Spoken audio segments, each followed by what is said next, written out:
এক গ্রামে আবুল নামে এক খুব গরিব কৃষক বাস করত। গ্রামের একটি জরাজীর্ণ কুঁড়ে ঘর, সামনে ধুলো ওড়া রাস্তা।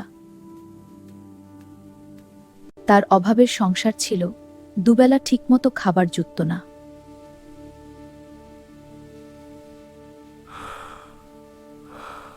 তার সম্বল বলতে ছিল শুধু একটি সাধারণ দেশি মুরগি। কৃষক তার বাড়ির পেছনে একটি মুরগির খাঁচার দিকে যাচ্ছে। পরের দিন সকালে সূর্য উঠছে। কৃষক খাঁচার দরজা খুলছে। একদিন সকালে সে যখন দরজা খুলল, খাঁচার কোণায় একটি উজ্জ্বল চকচকে ডিম দেখা যাচ্ছে। দেখল সেখানে একটি অদ্ভুত উজ্জ্বল হলুদ রঙের ডিম পড়ে আছে। কৃষক অবাক হয়ে ডিমটি হাতে নিল। ডিমটি সোনার মতো চমকাচ্ছে। সে অবাক হয়ে দেখল ওটা সাধারণ ডিম নয়, ওটা একটা সোনার ডিম। কৃষক কামারের দোকানে গিয়ে ডিমটি পরীক্ষা করাচ্ছে। প্রথমে সে বিশ্বাস করতে পারেনি, কিন্তু পরে বুঝল ওটা খাঁটি সোনা। কৃষক বাজার থেকে থলি ভর্তি চাল, ডাল ও সবজি আনছে। সেই ডিম বিক্রি করে কৃষক অনেক খাবার আর জিনিস কিনল। পরের দিন সকালে কৃষক আবার খাঁচার সামনে দাঁড়িয়ে। পরের দিন সকালে সে দেখল মুরগিটি আবার একটি সোনার ডিম পেড়েছে। কৃষক আনন্দে নাচছে আর সোনার ডিমটি উঁচিয়ে ধরছে। কৃষক খুশিতে আত্মহারা হয়ে গেল। তার ভাগ্য বদলে যেতে শুরু করল। দিন যেতে লাগলো আর কৃষক ধীরে ধীরে গ্রামের সবচেয়ে ধনী মানুষ হয়ে উঠল। কৃষক এখন দামি পোশাক পরে বড় পালং বা সোফায় বসে আছে। তার অভাব দূর হলো, কিন্তু তার মনের ভেতরে দানা বাঁধল এক ভয়ঙ্কর শত্রু। কৃষক একটি সিন্দুক ভর্তি সোনার ডিম গুনে দেখছে। সেই শত্রু ছিল তার সীমাহীন লোভ। সে আরো বেশি সোনা পেতে চাইল।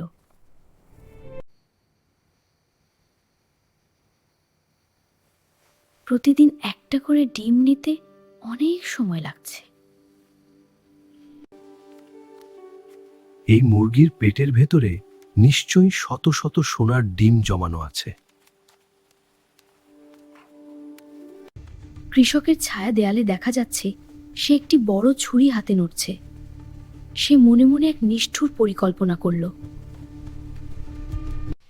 তাকে বোঝালো, কিন্তু লোভী কৃষক ছুরি হাতে নিয়ে দাঁড়িয়েছিল, কারো কথা শুনল না।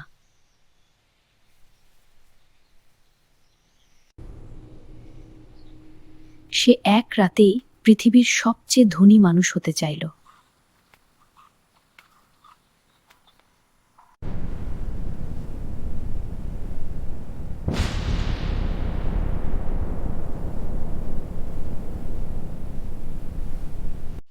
কৃষক মুরগিটিকে খাঁচা থেকে বের করে টেবিলে রাখল। মুরগিটি বুঝতেও পারেনি তার ভাগ্যে কি আছে। কৃষক ছুরিটি উঁচিয়ে ধরল। তার চোখে তীব্র লোভ। সে ভাবল এক কোপ দিলেই সব সোনা বেরিয়ে আসবে। নিষ্ঠুর কৃষক মুরগিটির পেট চাকু দিয়ে চিরে ফেলল। নিষ্ঠুর কৃষক মুরগিটিকে মেরে ফেলল। টেবিলের ওপর মৃত মুরগি, কিন্তু কোথাও কোনো সোনা নেই। কিন্তু একই, মুরগির পেটের ভেতর কোনো সোনাই ছিল না। কৃষক পাগলের মতো রক্তমাখা হাত দিয়ে মেঝেতে সোনা খুঁজছে। ওটা তো সাধারণ রক্তমাংসের মুরগি ছিল। কৃষক মাথায় হাত দিয়ে মাটিতে বসে পড়ল। সে বুঝতে পারল সে কি বড় ভুল করে ফেলেছে। কৃষক মাথায় হাত দিয়ে মাটিতে বসে পড়ল। সে বুঝতে পারল সে কি বড় ভুল করে ফেলেছে। মৃত মুরগিটির দিকে তাকিয়ে কৃষক ফুঁপিয়ে কাঁদছে। লোভের বশবর্তী হয়ে সে তার সোনার ডিম দেওয়া মুরগিটিকেই হারিয়ে ফেলল। কৃষকের বিশাল বাড়িটি এখন বিষণ্ণ ও অন্ধকার দেখাচ্ছে। আর কোনোদিন সকালে সে সোনার ডিম পাবে না। কৃষকের সর্বোচ্চ হারিয়ে খালি সিন্দুকটি নিয়ে বসেছিল এবং অনেক চিন্তা ভাবনা করলো, কি সর্বনাশ করলো আমি, আমার সবকিছু শেষ হয়ে গেল। গ্রামের মানুষ তাকে দেখে হাসছে বা আফসোস করছে। সবাই বুঝল অতি লোভ মানুষকে ধ্বংসের দিকে ঠেলে দেয়। অতি লোভে তাঁতি নষ্ট।